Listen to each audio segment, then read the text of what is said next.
full name? Full name, Daryl Lawrence Schepanski. And I'm Richard Tapia. This is another video. Of course, we haven't done one for a while for Voice of Jones County podcast. And Daryl works at local newspaper, Anamosa, but very involved in sports and sports reporting. So can you give me some background as to why you got involved in sports reporting? That's a very good question because actually, I attended the University of Iowa. Actually, I consider myself from Iowa City, even though I was born in Canada. To go back even further. Oh, okay. Yeah. Let me hear some of that one Yeah, too. actually, I was born in Halifax, Nova Scotia, way out east. Oh, And then moved to Saskatoon, Saskatchewan, and Ottawa, Ontario, all between the ages of born and 5. And then my dad, who had different jobs while we lived in Canada, decided he wanted a career change. So we moved to the university, or to Illinois, actually, and Champaign-Urbana, Illinois. And my dad went back to school to get his PhD in accounting. wow. So we actually lived married student housing on the campus of the University of Illinois when I was a kid, which is where I went to elementary school, grades 2, 3, 4, 5, and 6.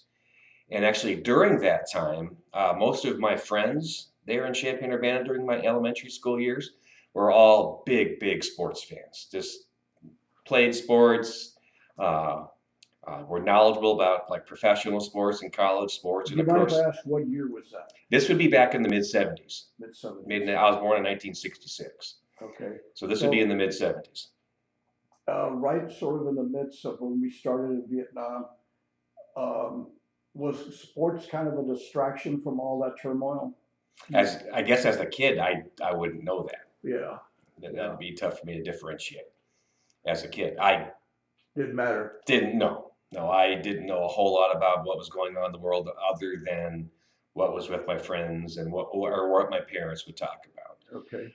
No, just being 7, 8 years old during that time. What sports kind of sort of highlighted for you? Well, I wasn't good at sports. I tried. My friends were very good at sports, and actually, my best friend back in Champaign-Urbana. Actually, I don't know if you've heard of punt, pass, and kick. It's a national competition for youth in the country. Sort of. Right. Here in Iowa, they call it run, punt, pass. Okay. The national version across the whole country is punt, pass, and kick. And he won the national championship in punt, pass, and kick. Wow. He was on CBS. He was on national TV at halftime of the Bears-Lions game at the Silverdome in Detroit when I was a little kid. So I watched him. They just had a brief clip that lasted maybe 30 seconds a minute, highlights of this national punt, pass, and kick championship. And my best friend, his name was Eric Hersey, won the national championship and came back and brought this trophy back to our school that was bigger than me.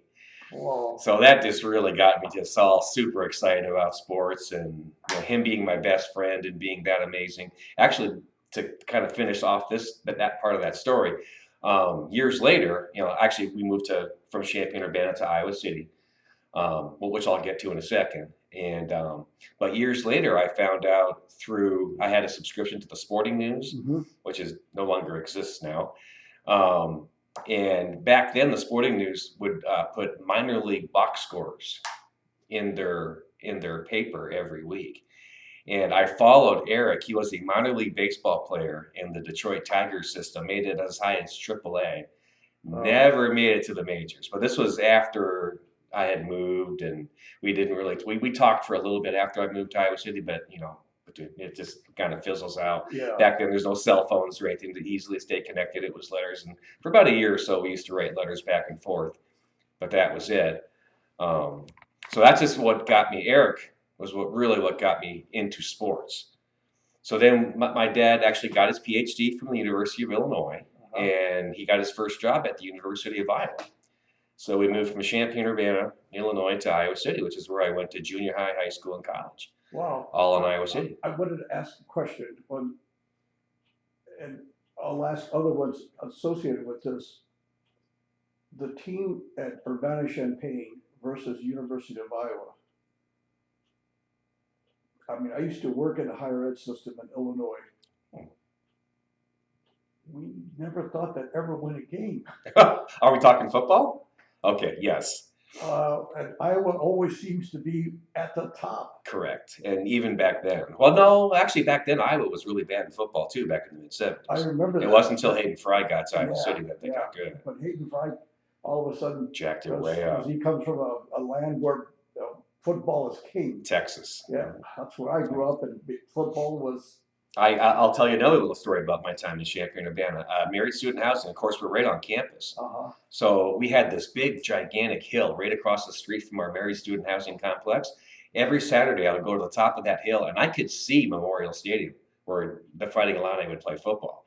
So I used to go and sit on the top of that hill. I couldn't see into the stadium. I could just see the stadium. So I could hear the PA announcer every Saturday home game. So I'd go sit up there and just listen to the games. My memory of that is a lot of booing. Boo, because Illinois was so bad. They were so bad. Illinois has been a basketball school, and I will freely admit, I am a Fighting Illini fan. I grew up in Champaign-Urbana, right on campus, and even though we moved to Iowa City, I stayed an Illinois fan because those were my impressionable years. Really? Yeah. Which was very, very difficult being an Illinois fan in Iowa City. I mean, Iowa also has a very good basketball team. Correct. And actually, back then they had really good ones with Ronnie Lester and Steve Krafsison and Steve Wade. I also remember the wrestling teams were really good. For Iowa? Yeah. Always. And actually, Illinois has had really strong wrestling too. Yeah. Just a notch below the Iowa level, though. But at the top, so what makes Iowa strive for that kind of excellence in sports at that level? That's a great question. I mean, as a kid, I wouldn't have known any of that back in the '70s. All I know is Iowa is, I guess you could pretty much consider them more of a wrestling school than even a football school, just based on the championships. Because back when Dan Gable was coaching, they won 8, 9, 10 national championships in a row. Something that's never going to be seen again. That is never going to happen again. It's just unbelievable how many times they won and won and won and won and won. See, now me, being an Illinois fan and watching all this poor football, I get a little jealous of Hawkeye fans because I think they should appreciate their program more than they do, because Iowa has had a consistent winner under Kirk Ferentz. Yeah. Now, are they always going to be 10-2 and in the run for championships? No, but sometimes they are. Yeah. Where me, as an Illinois fan, we're bad all the time. We're good maybe once out of every decade. Well, they become sort of like the Cubs used to be. It's like the lovable Cubs. That would be the Illinois football program. Yeah. Even when, what's his name, Love, the football coach. Oh, Lovie Smith. Terrible. Yes. Terrible. And honestly, when Illinois made that hire, I thought it was a home run hire. I thought it was a phenomenal hire. Here we got a guy who took the Bears to the Super Bowl. And it was a disaster from the get-go. Lovey wanted no part of recruiting. So it was very, very frustrating for me as an Illinois fan to come in and watch him come in and just even destroy the program even more, which I didn't even think was possible, as bad as they've been. Well, see, I did graduate school at NIU, at Northern Illinois University. Okay. They had a good football team for a short while. They beat Iowa once. Right. But as soon as they got a really good coach, somebody else would hire them. Correct. It was a stepping stone job. Yeah, and also because of the league, or the league that they're in, they're not able to recruit some of the best of the best. They recruited from Chicago and other schools, but it was at that level.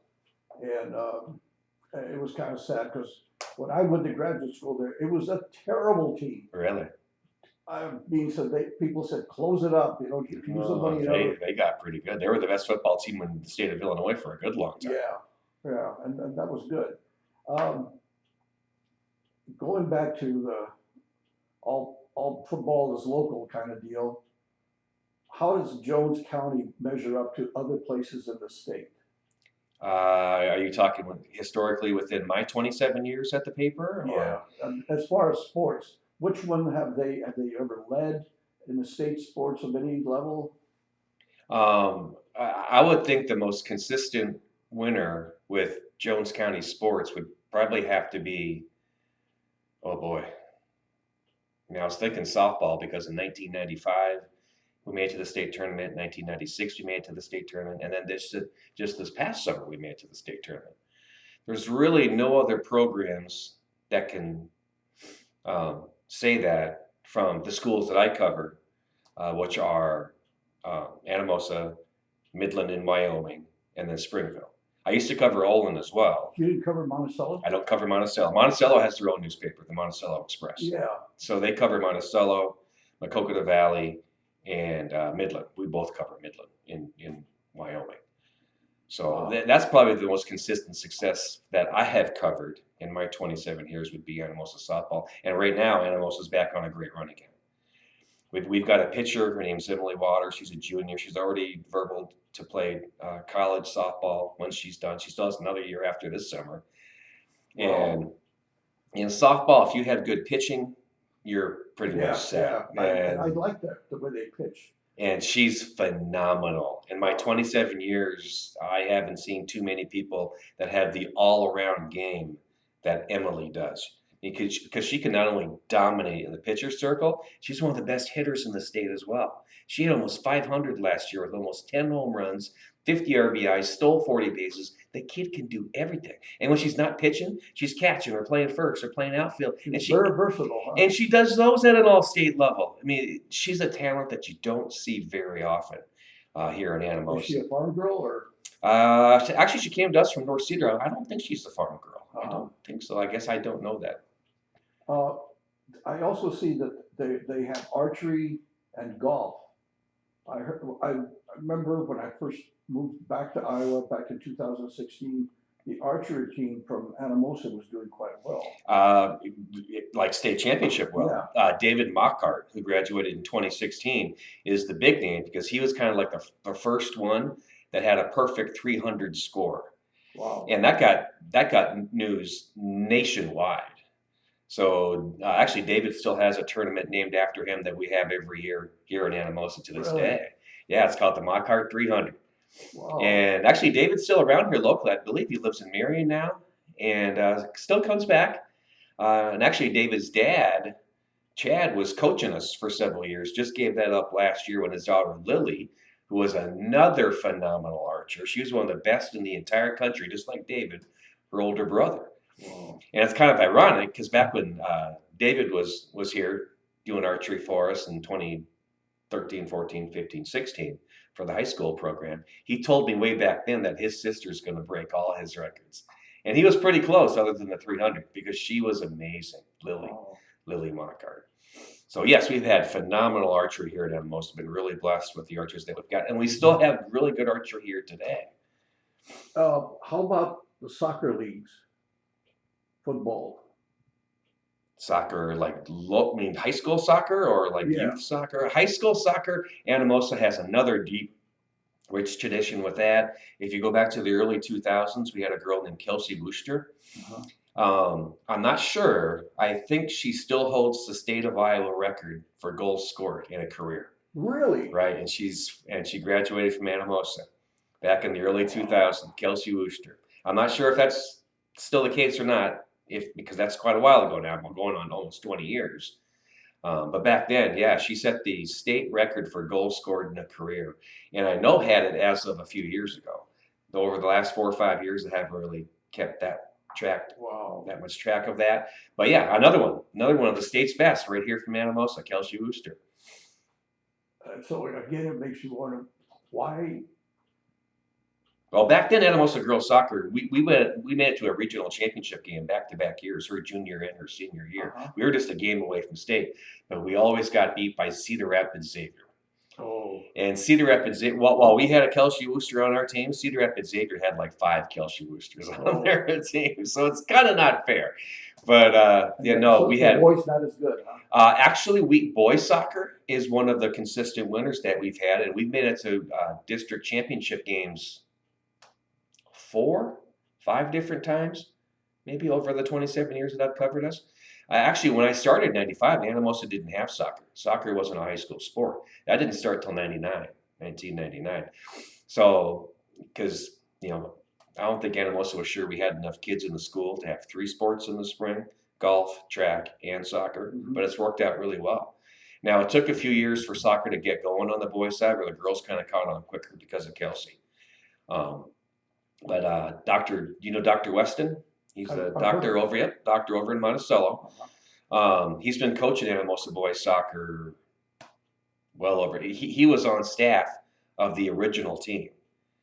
Wow. Yep, and then he was head coach for a while, then he stepped away for a little bit, but now he's back again. So he's been a part of the Anamosa boys soccer program in some capacity for over 20 years.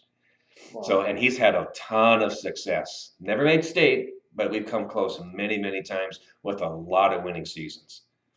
So that's been really fun to watch on both end girls sides. Girls have had more of that just kind of block when Kelsey was here of being really, really successful. Otherwise, we've had some solid teams. Tom Rogers, the coach now, has done a great job resurrecting the program. It's much better now than it was 5-6 years ago. I think I've asked you this before, but why do you think sports just does so well at the high school level here? Well, a lot of that is you have to do things at the youth levels. You can't just show up and decide, oh, well, some people can, most can't. Just show up and say, oh, I want to do this or I want to do that. Nowadays, you need to, and it's been proven every place else because everybody else is doing it, especially the big schools. You got to play the AAU basketball, the USSSA baseball, the ASA softball, the soccer stuff over at Tuma and Cedar Rapids. You have to do all this stuff as kids and learn the game on up as you get older and older to the point you're playing your best by the time you get to high school. Luckily, we have a lot of parents here in Anamosa that are willing to put in that time. Because that's not coaches, that's not high school coaches that do that. The high school coaches take care of the high school teams. At the youth levels, that's got to be done at the parent level. So aren't there private clubs that also? Oh yeah. Now that costs more money. Yeah. And sometimes in a community like Anamosa, there's not. You got some kids that can afford to have parents that can afford to do that. A lot can't sometimes. So that puts us at maybe a disadvantage, like a Marion or a bigger school that has more resources with more kids, at a slight advantage as far as that goes. We do have, yes, a lot of kids that do the club stuff. And at the club level, you're playing competition that's much, much higher level than you are at the other levels. But still, just merely getting on the field and getting that experience as a kid is vitally important. I'd like to shift a little bit, ask some stuff dealing with the national level. I wanted to get your opinion of what you thought of sports figures, big known and coaches, when they speak out against injustice.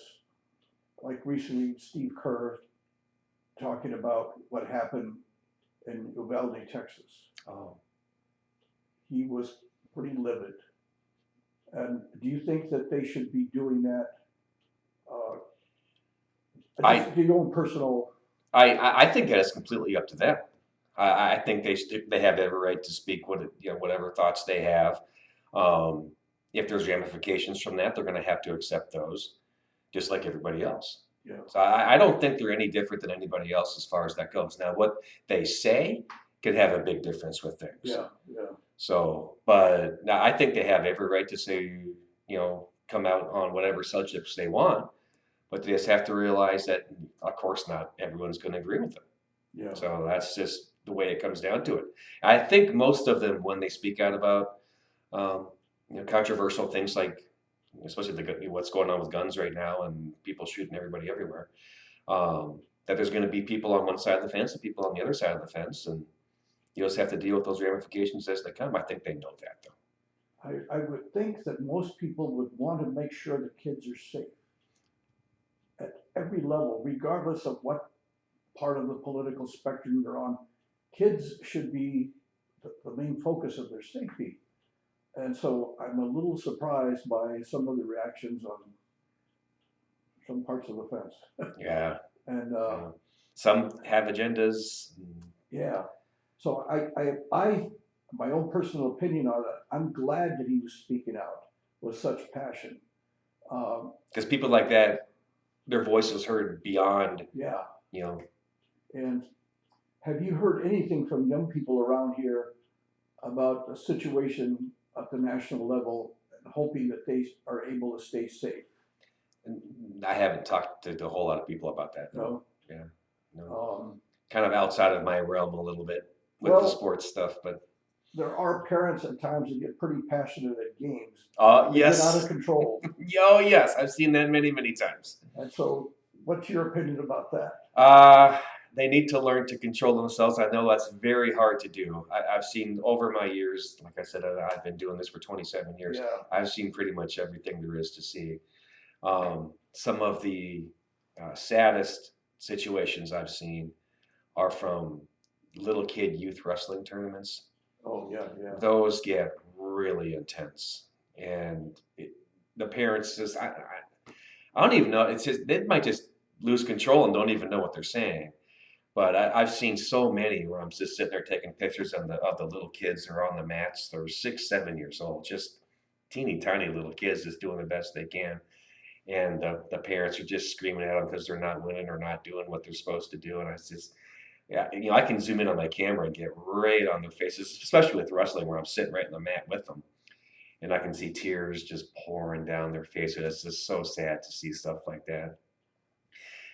It's just the passion of the moment, and I get that as a parent. I mean, I had kids. All my kids played sports. Yeah. My youngest son Kyle was on the 2016 Anamosa team that became the first in school history to make it to the state tournament in basketball. Yeah. So, and actually, he was on the football team that was the best football team in school history record-wise. They were undefeated, 11-0, and made it all the way to the state quarterfinals. So, yeah, I've had my own kids with have tremendous success, and you just have to be really careful with what you do, because the words that come out of your mouth as a parent can affect whether these kids stay with sports or not. Yeah. Because if especially when you're a little kid, you're going to go out there and compete and get yelled at, and little kids don't want to get yelled at. So And it's hard for them to recover from that. correct. I know with some of the things I've seen over the years, if I was that little kid, I wouldn't be able to recover from some of the tongue lashings that I've seen little kids have to take, and it's just really sad. And I know some of the parents think they're just toughening their kids up and making them tougher, but I guess that just depends on the kid. Some kids can take coaching like that. I would think most couldn't, because I know I couldn't. I couldn't. I played football. I played track and field, but actually I never liked team sports. I liked bicycle. Oh, you're more individual. Okay. I loved a long distance bike touring. Like one time I went from Stone City to San Antonio by myself. Oh my goodness gracious! Wow. And I did other tours like that. And I did rag ride twice. Mm. And I loved bicycling and rock climbing and canoeing and backpacking. But team sports, I just somehow never could get into the groove of it. I played it. All my brothers played. Okay. And especially Texas, it had to be football, and you had to play with the intent to try to kill someone on the other side. Texas football is a whole different deal than anything else in the country. I think maybe like Indiana basketball would be the closest comparison I could make. Yeah. Yeah, They take it real serious. It's the most popular thing in the state. I mean, town's empty. Everybody went to your high school football game in Texas. Yep. Yeah. I remember my son was introduced to lacrosse. I loved it. That's another very physical sport. But it was so much fun. I told the coach, I wish I would have had this in high school. Yeah, we don't have that here at Anamosa. Well, we played a father-son game, and I just had a blast. And my son says, Dad, we're kids. I really got into it. But I've watched lacrosse on ESPN, and oh my goodness, that's like football with less pads. yeah, well, I think the one that's actually worse than that is Rugby? rugby. Oh man, that's brutal. My son Yes. played rugby, and because he's kind of large from high school, he was playing the college level sometimes because it was a community sports team, and concussions right and left. Right. Actually, I'm not sure if they still have it here in Jones. Jones County had a rugby club for years and years and years. And I'm not sure if they still do or not. And I used to cover that years ago because there would be it was Anamosa and Monticello. Anyone from Jones County could join this rugby team. Jones County, and I don't remember the name because it was years ago. But I used to go cover that, and I just was amazed at the brutality. Goodness gracious, those guys were just pounding on each other. And there was one time when they were short a player, and they asked if I would play. Oh, I said, no way would I ever do that. I would have just been, number one, being short and littler. I was littler then. I would just been pummeled. I mean, I would have been out in about 5 minutes, just wow. physically beaten. So Yeah, no, I had no business whatsoever wanting to play rugby. I tried it once. And said, no. No, thank you. No. That takes a person with a special place in their heart for that sport, I think. A lot of aggression. Yes, and enjoying releasing it. Yeah, and then having a lot of drinks afterwards. That too. Yep. Is there any other sport you would like to see evolve at this community level? How about girls in sports? I mean, do you think there's enough for young girls? I know they opened up wrestling for girls. That just became a sanctioned sport this year, right? What are other levels of sport do you think that, or other types of sports that you'd like to see happen here? I know Anamosa has had swimming in the past, and we had one of the best swimmers in state history that came from Anamosa back in the early 90s, mid 90s, in Sherry Tyson. She wound up getting a scholarship to swim for UNLV, Wow. University of Nevada, Las Vegas, back in the mid 90s, and she was a phenomenal collegiate swimmer as well. I'm just not sure at a school like Anamosa, and especially at Springville and Midland, there's just not the numbers to add more sports on. I think we struggle with numbers already, and if you add more sports, then other sports suffer. I noticed about a week ago, I saw it in the newspaper that they were trying to recruit people for adult softball team in Monticello. Oh yeah. They were recruiting for people for that? Oh. And so I thought, this is great. I wonder if they had intercollegiate baseball, one town against another for a bunch of geezers. Oh, no. Yeah, there's town softball teams. Yeah, we still have that. Because I know there's ex-Anamosa athletes that play on these travel teams that go all over the state and that have a local team with a bunch of local guys. It's just kind of a beer league. Yeah. Yep. I wish I could play. I used to years ago. Actually, and my wife Lisa, we used to play in co-ed in Iowa City, and we did some co-ed when we moved here to Anamosa too. It was fun. Yeah, it's a lot of fun, and I think that Lawrence Community Center still offers that. But there are. I mean, you can do it at the community center level, or there's other levels as well. Wow, it's too bad that they didn't sort of formalize it. They have ball games between towns just in the county, and even televise it somehow. I don't know. I think it'd be a lot of fun. Most of the things that we had through the Lawrence Community Center over the years was just within Anamosa. There'd be several teams, and they'd all play each other within Anamosa. But with little kid baseball, little kid softball through the community center, we play up because I coached my kids back when they were little at that age, and we would play Monticello, we'd play Olin, we'd play Lisbon, we'd play Mount Vernon, we'd play all the teams in our area at the youth level, and they still do that to this day. Wow. Well, that's 30 minutes. I usually keep it to that long. Okay. I want to thank you. Is there any last comments or anything you'd like to say in reference to what we talked about? I just want to say what a joy it's been for me over the last 27 years working at the Anamosa Journal-Eureka newspaper, getting to follow so many amazing athletes that we've had come through here from, like I said, from Anamosa, from Midland, from Olin, from Springville. I mean, I just consider myself blessed to have gotten to know these kids and their families and their parents and their grandparents and everybody. Going back to someone like, and I'm sure you've probably heard this name, Marshall Yanda.